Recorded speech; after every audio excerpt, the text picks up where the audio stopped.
જય શ્રી કૃષ્ણ પ્રિય દર્શક મિત્રો, મારી આ યુટ્યુબ ચેનલ શ્રી હરિભક્તિ રસમાં તમારા બધાનું હાર્દિક સ્વાગત છે। આજના વિડીયોમાં આપણે મહા મહિનાના શુક્લ પક્ષની ચતુર્થી તિથિ વિશે શ્રવણ કરીશું, જે ગણેશ જયંતિ તરીકે પણ ઉજવવામાં આવે છે। ગણેશ જયંતિ દર વર્ષે મહા મહિનાના એટલે કે માઘ મહિનાના શુક્લ પક્ષની ચતુર્થી તિથિએ ઉજવવામાં આવે છે। પૌરાણિક કથાઓ અનુસાર ગણેશજીનો જન્મ માઘ શુક્લ ચતુર્થી પર થયો હતો, તેથી આ તિથિએ ગણેશ જયંતિ અથવા ગણેશજીનો જન્મદિવસ ઉજવવામાં આવે છે। આ વર્ષે ગણેશ જયંતિ પર રવિ યોગ બની રહ્યો છે। ભાદ્ર રાત્રે દેખાઈ રહ્યો છે અને પંચક દિવસભર રહેશે। ગણેશ જયંતિના દિવસે પૂજા માટે તમને 2 કલાકથી વધુ સમય મળશે। આગળ વિડીયોમાં આપણે જાણીશું પૂજાનું મુહૂર્ત કયું છે અને ગણેશ ચતુર્થી કે ગણેશ જયંતિ કયા દિવસે તમારે ઉજવવાની છે, તો વિડીયો તમે અંત સુધી જોતા રહેજો। ગણેશ ચતુર્થી કે ગણેશ જયંતિને બીજા વિવિધ નામોથી પણ ઓળખવામાં આવે છે, જેમ કે માઘ વિનાયક ચતુર્થી, તિલક કુંદ ચતુર્થી, વરદ ચતુર્થી કે વરદ વિનાયક ચતુર્થી। હિન્દુ ધર્મમાં આ દિવસનું વિશેષ મહત્વ છે। ધાર્મિક માન્યતાઓ અનુસાર જે વ્યક્તિ આ દિવસે શ્રદ્ધા અને સંપૂર્ણ વિધિથી ભગવાન શ્રી ગણેશની પૂજા કરે છે, તેને બુદ્ધિ, શક્તિ, સુખ અને સમૃદ્ધિ પ્રાપ્ત થાય છે। ચતુર્થી તિથિ ભગવાન શ્રી ગણેશને સમર્પિત છે। ચતુર્થી તિથિના દિવસે દેવી પાર્વતી અને ભગવાન શિવના નાના પુત્ર ભગવાન શ્રી ગણેશની વિશેષ પૂજા કરવાની પરંપરા છે।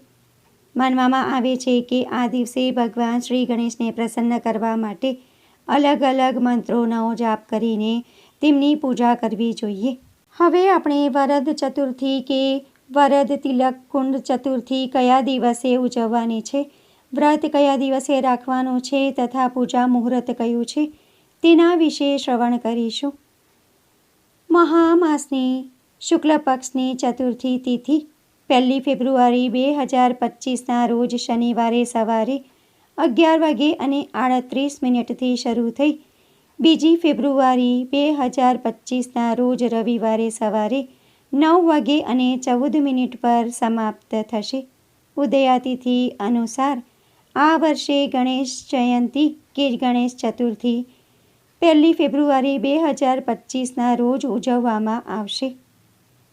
ગણેશ જયંતિ કે ગણેશ ચતુર્થીના દિવસે ગણેશ ભગવાનની પૂજા કરવાનું શુભ મુહૂર્ત મધ્યાહન 11:38થી શરૂ થઈ બપોરે 1:40 સુધીનું રહેશે। નિષિદ્ધ ચંદ્ર દર્શનનો સમય રાત્રે 9:02 શરૂ થઈ રાત્રે 9:07 સુધીનો રહેશે। હવે આપણે ચતુર્થી તિથિના દિવસના જે યોગ સંયોગ બની રહ્યા છે તેના વિશે શ્રવણ કરીશું। આ વર્ષે ગણેશ જયંતિના દિવસે રવિ યોગ બનશે। તે દિવસની શરૂઆતમાં 7:09થી બનશે અને બીજા દિવસે 2 ફેબ્રુઆરીના રોજ સવારે 2:33 પર સમાપ્ત થશે। રવિ યોગમાં સૂર્યદેવનો પ્રભાવ વધુ હોય છે, જેમાં બધા પ્રકારના દોષ દૂર થઈ જાય છે। ગણેશ જયંતિ પર પરિગ યોગ પ્રાતઃકાળથી શરૂ થશે અને બપોરે 12:25 પર સમાપ્ત થશે। ત્યારબાદ શિવ યોગ શરૂ થશે। આ દિવસે પૂર્વ ભાદ્રપદ નક્ષત્ર સમગ્ર દિવસ રહેશે, જે 2 ફેબ્રુઆરીના બપોરે 2:33 સુધી રહેશે। ત્યારબાદ ઉત્તર ભાદ્રપદ નક્ષત્ર રહેશે। માનવામાં આવે છે કે ગણેશ જયંતિના દિવસે પ્રથમ પૂજ્ય ભગવાન શ્રી ગણેશની પૂજા કરવાનું વિધાન છે। માન્યતા છે કે આ દિવસે વ્રત રાખવાથી અને પૂરી શ્રદ્ધા ભક્તિથી ભગવાન શ્રી ગણેશની પૂજા કરવાથી દરેક પ્રકારના વિઘ્નોમાંથી, સંકટોમાંથી છુટકારો મળે છે અને જીવનમાં સુખ સમૃદ્ધિ પ્રાપ્ત થાય છે। બધા કાર્યો સફળ થાય છે અને જીવનમાં શુભતા આવે છે। હવે આપણે ભગવાન શ્રી ગણેશની પૂજા કેવી રીતે કરવાની તેની પૂજન વિધિ વિશે જાણી લઈએ। મહાગણેશ ચતુર્થીના દિવસે વ્રત કરનાર વ્યક્તિએ સૂર્યોદય પહેલાં એટલે કે બ્રહ્મ મુહૂર્તમાં ઉઠી જવું, ત્યારબાદ સ્નાનાદિ કાર્ય પતાવી સ્વચ્છ કપડાં પહેરવા. ત્યારબાદ સૂર્યદેવને અર્ઘ્ય આપવું અને તમારા આખા ઘરને અને પૂજા ઘરને સ્વચ્છ કરવું. ત્યારબાદ ભગવાન શ્રી ગણેશની મૂર્તિની સમક્ષ દીવો પ્રગટાવી વ્રતનો સંકલ્પ લેવો. ત્યારબાદ તમારા પૂજા ઘરમાં એક લાકડાની ચોકી કે બાજોઠ પાથરી તેના પર લાલ કે પીળા રંગનું વસ્ત્ર પાથરવું. તેના પર એક તાંબાના તર્પણમાં ભગવાન શ્રી ગણેશની મૂર્તિ અથવા ફોટાની સ્થાપના કરવી. ત્યારબાદ તેમને જળથી આચમન કરવું અને ગંગાજળથી અભિષેક કરવો. ત્યારબાદ પંચામૃતથી સ્નાન કરાવવું. ત્યારબાદ ફરીથી શુદ્ધ જળથી સ્નાન કરાવવું. ભગવાન શ્રી ગણેશને વસ્ત્રો અર્પણ કરવા. ત્યારબાદ ભગવાન શ્રી ગણેશની પૂરી શ્રદ્ધા ભક્તિથી પૂજા કરવી. તેમને કંકુ, અક્ષત, સિંદૂર, હળદર, દૂર્વા, ફૂલ, ફૂલની માળા વગેરે અર્પણ કરવા. તેમને લાડુ ખૂબ જ પસંદ છે, તેથી ભોગમાં બુંદીના લાડુ બનાવવા અને તે ભગવાન શ્રી ગણેશને અર્પણ કરવા. ત્યારબાદ દીવો પ્રગટાવી ભગવાન શ્રી ગણેશની આરતી કરવી, ધૂપ કરવું અને ત્યારબાદ થાળ ગાવો. ભોગમાં તમે લાડુ સિવાય મીઠાઈ, નાળિયેર અથવા ફળ પણ ધરાવી શકો છો.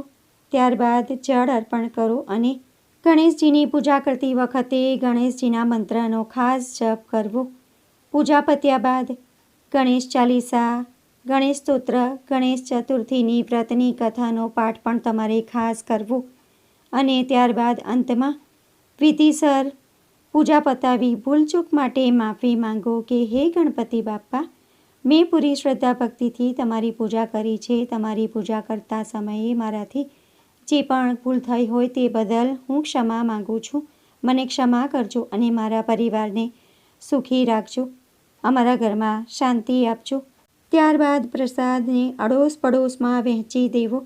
આખો દિવસ ગણેશ ભગવાનનું નામ જપ કરવું અને રાત્રે તમારે ભોજન કરવું. આખો દિવસ તમે ફળાહાર અને દૂધ લઈ શકો છો.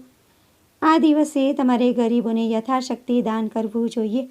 વસ્ત્રદાન, અન્નદાન કે ધનનું દાન તમે કરી શકો છો અથવા તો તમે ધાબળાનું દાન પણ કરી શકો છો. ગાયને આ દિવસે ઘાસ ચારો તમારે ખાસ ખવડાવવો. ગોળ અને રોટલી પણ તમે ખવડાવી શકો છો. આ રીતે પૂરી શ્રદ્ધા ભક્તિથી તમે પૂજન કરશો તો ભગવાન શ્રી ગણેશ તમારા પર ખૂબ જ પ્રસન્ન થશે અને રિદ્ધિ સિદ્ધિ સહિત તમારા ઘરમાં વાસ કરશે અને તમારું ઘર ધન ધાન્યથી ભરી દેશે. તમારા ઘરમાં સુખ સમૃદ્ધિ આવશે. તો ભક્તો, આજના વિડીયોમાં આપણે વિનાયક ચતુર્થી કે વરદ વિનાયક ચતુર્થી કે ગણેશ જયંતી કેવી રીતે ઉજવવાની, પૂજાવિધિ કેવી રીતે કરવાની અને એ દિવસનું મુહૂર્ત શું છે, પૂજા મુહૂર્ત શું છે, એ બધું જ આપણે વિસ્તારથી જાણ્યું. આ દિવસનું મહત્ત્વ શું છે તે પણ જાણ્યું. આશા કરું છું કે વિડીયો તમને પસંદ પડ્યો હશે.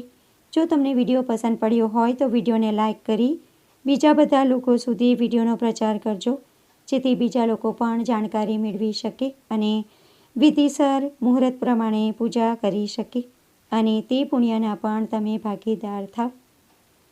કોમેન્ટમાં જય શ્રી ગણેશ ભગવાન જરૂરથી લખજો. ફરી મળીશું એક નવા વિડીયો સાથે.